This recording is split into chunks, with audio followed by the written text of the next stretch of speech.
Voilà, merci pour cette question extrêmement pertinente. À 2 jours, sinon maintenant à 24 heures de la fin officielle de la COP. Alors ma perception est que cette fois-ci quand même nous avançons timidement certes, mais nous avançons parce que déjà, vu les efforts qui sont consentis par rapport au texte, un texte qui était long d'une 50aine de pages, aujourd'hui il est ramené à une vingtaine, à peu près 20 et quelques pages. Je pense que des efforts ont été faits et un consensus est en train de se construire, parce que c'est ça le plus important. Les options diminuent, les parenthèses aussi, beaucoup sont parties. Et donc je pense que si j'avais une notation globale à donner, je dirais 60-70% du travail est fait. Donc ça nous donne de l'espoir et ça nous donne de la confiance et ça nous permet de se dire que, voilà, que les décideurs aussi ont compris, à côté des scientifiques, que la planète est menacée et il faut agir et agir maintenant.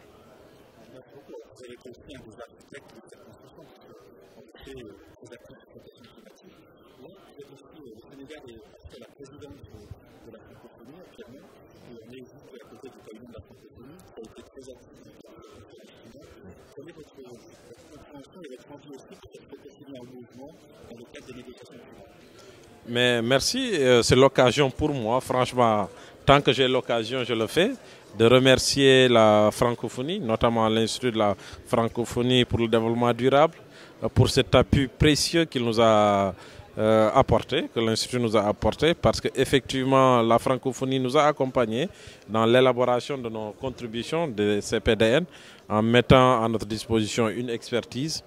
Et la francophonie nous a également accompagnés en mettant à notre disposition des notes de décryptage. Pendant cette COP, la francophonie nous a appuyés pour l'organisation de la journée du Sénégal et de la journée d'autres pays francophones.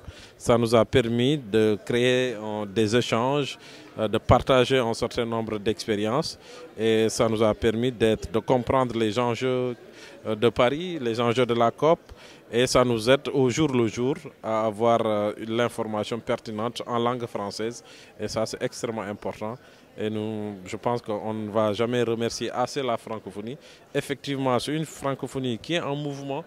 Depuis le sommet de Dakar, nous l'avons constaté, c'est une francophonie qui veut changer de paradigme en abordant les questions de l'heure, les questions cruciales, les questions de développement. Ce n'est pas simplement maintenant une francophonie de culture et de culture générale ou de langue, c'est vraiment, ou d'éducation. C'est une francophonie qui attaque les préoccupations des populations francophones, c'est-à-dire c'est le développement de façon générale.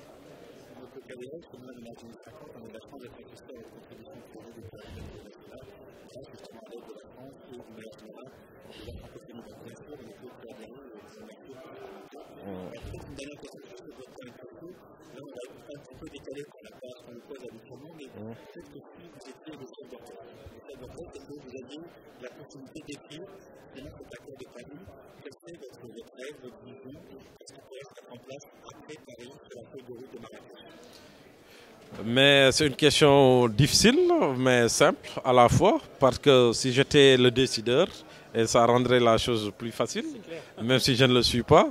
Alors, si j'étais le décideur, alors j'allais rassurer d'abord le monde pour dire que cet accord doit simplement s'assurer qu'il n'y a pas un pays menacé.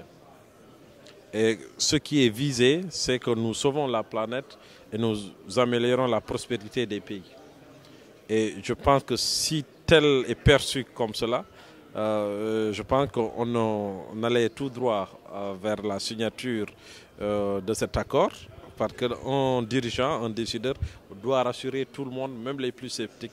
Donc il faut écouter et prendre en compte les observations des uns et des autres, les faibles comme les plus forts.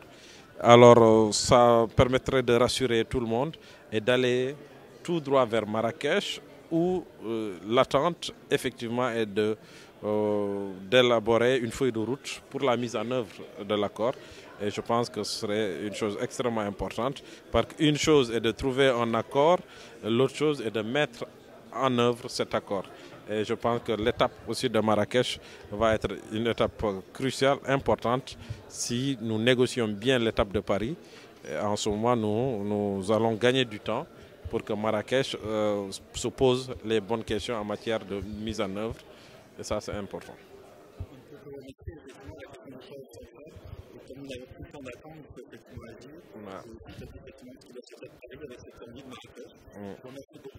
C'est moi qui vous remercie, Stéphane. Merci, nous l'espérons bien et nous comptons aussi sur vous pour l'accompagnement. Merci.